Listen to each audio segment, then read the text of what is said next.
Hai teman-teman Liputan 6, kamu tahu nggak kalau Indonesia dan Kanada resmi menjalin hubungan dagang yang lebih strategis lagi setelah keduanya menandatangani perjanjian ICA-SEPA atau Indonesia-Canada Comprehensive Economic Partnership Agreement. Nah, penandatanganan ini dilakukan oleh Menteri Perdagangan Republik Indonesia Budi Santoso dan juga Menteri Perdagangan Internasional Kanada Maninder Sidhu. Acaranya disaksikan langsung oleh Presiden Prabowo Subianto dan juga Perdana Menteri Mark Carney di Parliament Hill, Ottawa, Kanada, Rabu 24 September 2025 lalu. Jadi Presiden Prabowo Subianto bela-belain datang ke Kanada usai menyelesaikan seluruh kunjungannya di Amerika Serikat dan berpidato di sidang umum PBB. Dengan adanya kesepakatan dua negara ini artinya Indonesia akan memperlebar dan memperluas akses ekspornya hingga ke Amerika Utara. Penandatanganan ICA-SIPA merupakan perjanjian dagang bilateral pertama Kanada dengan negara ASEAN. Dari sisi keuntungan untuk Kanada, Perdana Menteri Kanada Mark Carney ini adalah pasar ekspor terbesar Kanada di Asia Tenggara. Kesepakatan dagang yang akan diterapkan pada tahun 2026 diyakini mampu meningkatkan ekspor Kanada ke Indonesia. Selain itu, akan membuka akses luas bagi pekerja serta pelaku usaha Kanada untuk berinvestasi di pasar Indonesia. ICA-SIPA menghadirkan kepastian hukum sekaligus memperluas akses pasar kedua negara.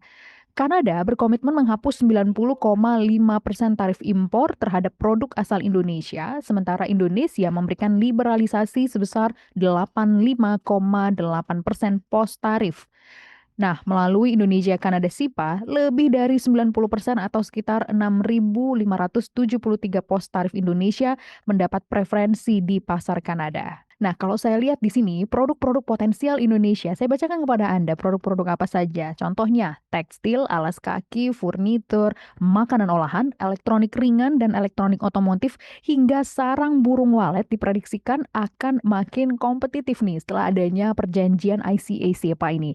Beberapa produk bahkan bisa menikmati tarif 0% saat perjanjian sudah berlaku atau adanya entry into force. Misalnya makanan olahan, hasil laut, produk kerajinan berbahan serat alam, peralatan rumah tangga, granit, dan juga marmer. Di sisi lain, Indonesia membuka pasar sebesar 85,54% atau sekitar 9.764 pos tarif untuk produk prioritas Kanada antara lain daging sapi beku, gandum, kentang, makanan hasil laut, dan makanan olahan. Implementasi ICA-SIPA ini diproyeksikan akan meningkatkan ekspor Indonesia ke Kanada hingga mencapai 11,8 miliar US dollar pada tahun 2030.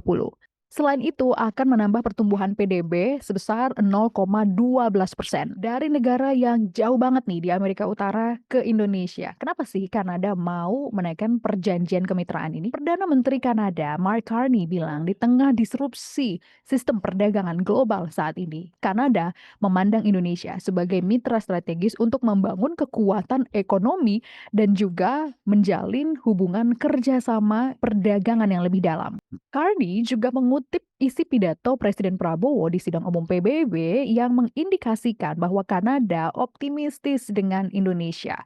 Kesepakatan kedua negara juga akan memperkuat kerjasama pertahanan dan keamanan untuk perdamaian dan stabilitas kawasan.